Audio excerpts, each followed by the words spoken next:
राशि के विषय में। जी हाँ, वर्तमान समय में आप शनि की साढ़े साथी के दूसरे चरण में चल रहे हैं, जो कि 3 जून 2027 तक शनि की साढ़े साथी का दूसरा चरण रहेगा। तो आपके लिए आने वाले समय में शनि की साढ़े साथी के दौरान आपके जीवन में किस प्रकार के परिवर्तन होंगे, किन क्षेत्रों में आपको सफलता प्राप्त होगी, विस्तार से इस वीडियो में हम चर्चा करेंगे।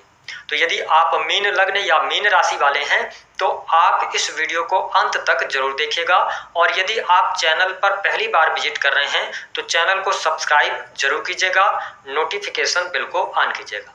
देखिए, मीन राशि वालों, आपके जीवन में शनि की साढ़े साथी का जो दूसरा चरण आरंभ हुआ है वह 29 मार्च 2025 से हुआ है, क्योंकि शनिदेव 29 मार्च 2025 को आपकी राशि में प्रवेश कर गए थे, जिसके परिणाम स्वरूप आपके प्रथम भाव से जब शनि का गोचर हो रहा है तो आपके ऊपर शनि की साढ़े साथी का दूसरा चरण चल रहा है। साथ ही 13 जुलाई 2025 को शनिदेव वक्री हो गए थे और आगामी 28 नवंबर 2025 तक वक्रीगत अवस्था में रहेंगे, उसके बाद ये मार्गी हो जाएंगे।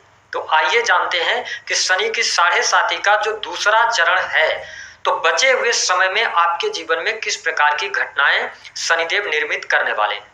देखिए मीन राशि वालों, जब से आप शनि की साढ़े साथी में आए हैं तो आपके जीवन में कुछ न कुछ परेशानी लगातार बनी रही है, खर्च की अधिकता रही है, स्वास्थ्य से संबंधित तकलीफें आपकी बढ़ती हुई नजर आई, करियर में जितना आप मेहनत या प्रयास कर रहे थे उन प्रयासों का पूर्ण रूप से आपको फल नहीं मिल पा रहा था।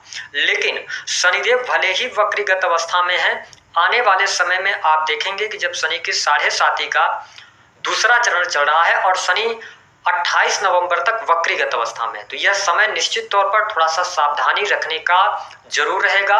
विशेष तौर पर आपको अपने स्वास्थ्य संबंधित चीजों को लेकर थोड़ा सा ध्यान देना पड़ेगा।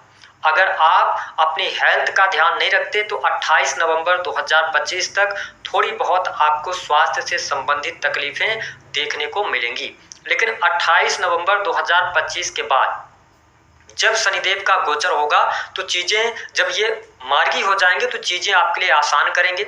साथ ही जो आपके राशि के स्वामी हैं देवगुरु बृहस्पति की जो स्थिति बन रही है वह भी आपके सुख भाव से गोचर कर रहे हैं। तो आप देखेंगे कि 3 जून 2027 तक का जो ओवरऑल टाइम फ्रेम है, इस टाइम फ्रेम के दौरान निश्चित तौर पर आपके जीवन में सुखों में वृद्धि होगी, यानी कि सुख साधन आपके बढ़ेंगे। काफी लंबे समय से यदि आप भूमि भवन वाहन से संबंधित कार्य करना चाह रहे थे, बार बार आप प्रयास कर रहे थे लेकिन उन प्रयासों में आपको सफलता नहीं मिल पा रही थी, ऐसी परिस्थितियां बन जा रही थी कि जब भी मकान भूमि से जुड़ी हुई चीजों के बारे में आप सोच रहे थे, अचानक से कोई ना कोई काम निकल कर आ रहा था। तो आप निश्चित तौर पर इस वीडियो में जो हम आपको बता रहे हैं कि गोचर के आधार पर 3 जून 2027 से पहले पहले आपके घर का सपना जरूर पूर्ण होगा। शनिदेव की कृपा जरूर आप पर रहने वाली है। साथ ही देवगुरु बृहस्पति और शनि, इन दोनों ग्रहों के आशीर्वाद से भूमि भवन वाहन सुख समृद्धि आपकी बढ़ेगी। साथ ही शनि प्रथम भाव से जब गोचर कर रहे हैं तो आपके जीवन में छोटी मोटी बातों को लेकर तनाव, टेंशन ये जरूर देंगे, लेकिन अन्य चीजों के लिए भले ही शनि की साढ़े साथी चल रही हो, थोड़ा सा कष्टपूर्ण होती है, लेकिन बहुत सारे चेंजेस आपके जीवन में देखने को मिलेंगे। जब हम बात करते हैं कि शनि आपके लिए 11th हाउस के लॉर्ड हैं, साथ ही 12th हाउस के भी लॉर्ड हैं, तो 11th हाउस के लॉर्ड का फर्स्ट हाउस से गोचर करना, यानी कि 3 जून 2027 तक इनकम आपकी लगातार बनी रहेगी। ऐसा नहीं होगा कि आपके पास धन नहीं आएगा। देखिए, धन तो आएगा लेकिन उसके साथ साथ खर्चे भी आपके लिए बने रहेंगे। तो ये स्थिति 3 जून 2027 तक यथावत बनी रहेगी और कहीं ना कहीं से लाभ आपको मिलेगा, बट धन संचय में थोड़ी सी प्रॉब्लम आपको आएगी। इसके साथ ही जो लोग विदेशी भूमि से जुड़े हुए हैं, इंपोर्ट एक्सपोर्ट का कार्य करते हैं, उनके लिए लाभकारी समय रहेगा। विदेशी कंपनियों के साथ में यदि आप जुड़े हैं तो शनि का शुभ प्रभाव आपके जीवन में निश्चित तौर पर देखने को मिलेगा। हॉस्पिटल से जुड़े जातकों के लिए यह समय अच्छा है। आध्यात्मिक क्षेत्र से जुड़े जातकों के लिए भी समय अच्छा रहने वाला है। देखिए, शनि की दृष्टियों का जो प्रभाव है वह थोड़ा सा निगेटिव होता है। तो सिंपल सी बात है कि शनि जब आपके प्रथम भाव से गोचर कर रहे हैं तो तीसरी दृष्टि का प्रभाव आपके तीसरे भाव पर रहेगा। तीसरा भाव की जब हम बात करते हैं तो यह आपके साहस पराक्रम का होता है। तो शनि की जब तीसरी दृष्टि और वो भी 28 नवंबर तक वक्र दृष्टि आपके थर्ड हाउस पर पड़ रही है। तो थोड़ा सा अपने आप को आलस्य करने से बचाना है। आप अपने मेहनत को बढ़ा सकते हैं, मेहनत को जारी रखते हैं, एफर्ट्स आप डालते हैं तो आपके एफर्ट्स का जो फायदा है वो 28 नवंबर के बाद आपको निश्चित तौर पर देखने को मिलेगा।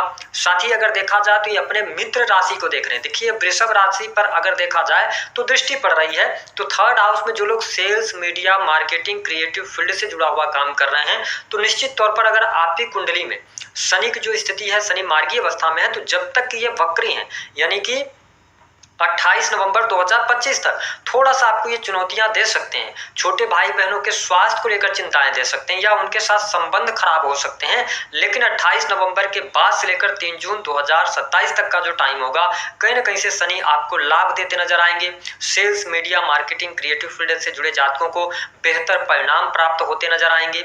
इसके साथ ही आप देखेंगे कि समाज के अंदर मान सम्मान भी आपका बढ़ेगा। यदि आप ट्रेवलिंग से जुड़ा हुआ कार्य करते हैं तो निश्चित तौर पर सफलता मिलेगी, लेकिन सावधानी के साथ आपको सफलता यहाँ पर मिलेगी। शनि की जो 7वीं दृष्टि का प्रभाव है, शनि 7वीं दृष्टि से कन्या राशि को देख रहे हैं, यानी कि आपके सप्तम भाव को देख रहे हैं। देखिए मीन राशि वालों, यह समय जो लोग इंडिविजुअल बिजनेस कर रहे हैं, अगर आप पार्टनरशिप कर रहे हैं तो पार्टनरशिप से लाभ होगा। आप इंडिविजुअल बिजनेस कर रहे हैं तो इंडिविजुअल बिजनेस से भी आपको लाभ होगा। अगर आप कुछ नया निवेश करना चाहते हैं, कुछ बड़ा करना चाहते हैं, तो आप निश्चित तौर पर कर सकते हैं। लेकिन 28 नवंबर के बाद जब शनि मार्गी हो जाएंगे और देवगुरु बृहस्पति की भी स्थिति आपके लिए सुख भाव, फिर पंचम भाव से इनका गोचर होगा, तो ओवरऑल अच्छी स्थितियां बनेंगी। तो आप बिजनेस व्यापार में निवेश तो कर सकते हैं, लेकिन कोशिश करें कि 28 नवंबर के बाद अगर आप कोशिश करते हैं तो ज्यादा लाभकारी समय रहेगा। अब देखिए यथावत स्थिति शनि की 7वीं दृष्टि आपके सप्तम भाव कन्या राशि पर पड़ेगी। यहाँ पर यह मैरिटल लाइफ के लिए बहुत अच्छा नहीं कहा जा सकता।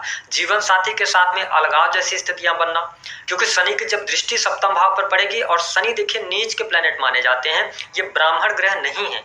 ऐसी स्थिति में एक्स्ट्रा मैरिटल अफेयर होने की योग, या जो आप अपने लाइफ पार्टनर से एक्सपेक्ट कर रहे हैं वो चीजें न मिलने पर व्यक्ति में भटकाव की स्थितियां बनती हैं। तो जब शनि की 7वीं दृष्टि का प्रभाव आपके सप्तम भाव पर है तो आपको नो डाउट बिजनेस व्यापार में सफलता, ठीक है, साथ ही आपको लाभ भी मिलेगा। लेकिन हर चीज के लिए आपको सप्तम भाव से रिलेटेड चीजों की प्राप्ति के लिए आपको पेशेंस रखना पड़ेगा, चीजों को मैनेज करना पड़ेगा, ठीक है। और साथ ही अपने पार्टनर का भी ध्यान रखना पड़ेगा, पार्टनर की हेल्थ का भी ध्यान रखना पड़ेगा। तो इस स्थिति का थोड़ा सा आपको ध्यान देने की आवश्यकता रहेगी। मान सम्मान निश्चित तौर पर आपका बढ़ेगा। साथ ही शनि की जो 10वीं दृष्टि का प्रभाव है वो आपके 10th हाउस को देखेंगे, और आप देखिए कि देवगुरु बृहस्पति का भी गोचर 4th भाव से हो रहा है, तो आपके ये 10th भाव को देख रहे हैं। तो ऐसी स्थिति में कार्य क्षेत्र में कोई बहुत बड़ी नेगेटिविटी आपको देखने को नहीं मिलेगी। प्रमोशन मिलेगा, मान सम्मान बढ़ेगा, ये स्थितियां आपके लिए बहुत बढ़िया यहाँ पर रहने वाली हैं। हालांकि 18 अक्टूबर 2025 तक प्रमोशन वगैरह के योग बनेंगे। 18 अक्टूबर से लेकर फिर 4 दिसंबर तक थोड़ा सा आपके जीवन में स्ट्रगल हो सकता है कार्य क्षेत्र को लेकर। अगर आप प्राइवेट सेक्टर में हैं तो नौकरी में परिवर्तन, नौकरी में कोई ना कोई परेशानी। लेकिन 4 दिसंबर 2025 के बाद जब देवगुरु बृहस्पति पुनः वक्री होकर आपके 4th भाव में जाएंगे, तो ये जून 2026 तक आपको बहुत अच्छे परिणाम देंगे। तो यानी करियर में सफलता मिलेगी, बेहतर स्थितियां बनेगी, लाभ में वृद्धि होगी, ठीक है, मान सम्मान बढ़ेगा। जो लोग कंस्ट्रक्शन लाइन से जुड़े हैं, ठेकेदारी के कार्य करते हैं, या इसके अतिरिक्त आप सरकारी क्षेत्र से जुड़े हुए हैं, तो आपके लाभकारी समय देखने को अवश्य मिलेगा। इसके साथ ही जो लोग रिसर्च, अकल्ट, एस्ट्रोलॉजी, ज्योतिष, तंत्र मंत्र का कार्य करते हैं, अच्छा रहेगा आपके लिए। आपका भाग्योदय भी होगा, निश्चित तौर पर होगा। और अगर आपके मन में ये संशय आ रहा है कि शनि की 7.5 के दौरान आपको बहुत नेगेटिविटी का सामना करना पड़ेगा, तो ऐसी स्थिति नहीं है। कुछ चीजों को लेकर थोड़ा सा आपको ध्यान देने की आवश्यकता है। जैसे कि मैंने बताया कि हेल्थ पर ध्यान देना पड़ेगा आपको, मैरिटल लाइफ में थोड़ा सा डिस्टर्बेंस आ सकती है, ठीक है। और तीसरा, पैसा आएगा, पैसे की खर्च की अधिकता बढ़ सकती है, ठीक है। तो इन पर आपको ध्यान देना। लेकिन इसके साथ साथ सुख साधन आपके बढ़ेंगे, भूमि भवन वाहन से संबंधित कार्य होगा। संतान प्राप्ति के बारे में अगर आप सोच रहे हैं तो संतान प्राप्ति के लिए योग आपके लिए फैमिली प्लान करने के लिए अच्छा रहेगा, ठीक है। इसके साथ जो लोग अविवाहित हैं, तो देखिए बहुत ही जबरदस्त योग आपकी कुंडली में चल रहा होगा, तभी आपके लिए विवाह के योग बनेंगे।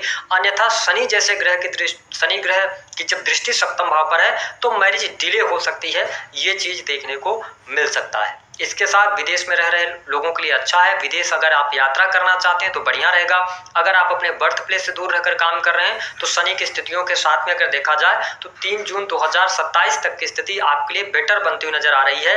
अगर हम ओवरऑल प्रेडिक्शन की बात करते हैं कि जो शनि की 7.5 का दूसरा चरण है, इसमें मुख्य तौर पर आपको क्या क्या चीजें मिल सकती हैं, तो देखिए यहाँ पर अगर आप विवाहित हैं, फैमिली संतान प्लान करना चाहते हैं, निश्चित तौर पर आपकी मनोकामना पूर्ण होगी। दूसरी स्थिति भूमि भवन वाहन से संबंधित कार्य आपके लिए संपन्न होंगे। बिजनेस व्यापार में आपको सफलता मिलेगी, लेकिन धैर्य के साथ में आपको आगे बढ़ना पड़ेगा। थोड़ा सा चीजें डिले हो सकती हैं, लेकिन निश्चित तौर पर बिजनेस व्यापार में सफलता मिलेगी। कार्य क्षेत्र आपका अच्छा रहेगा। प्राइवेट सेक्टर में थोड़ा सा आपको दिक्कत महसूस हो सकती है। आप ये महसूस कर सकते हैं कि जितनी आपके अंदर एबिलिटी है उस हिसाब से आपको लाभ नहीं मिल पा रहा है, लेकिन अगर आप पेशेंस बनाए रखते हैं तो 3 जून 2027 तक स्थितियां बेहतर है।